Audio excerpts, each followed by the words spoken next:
உலகத்தின் பந்தங்கள் எல்லாம் நீ சொல்லி தந்தாயே.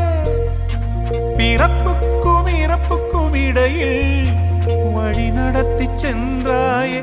உனக்கே ஓர் தொட்டில் கட்டி நானே தாயாய் மாறிட வேண்டும்.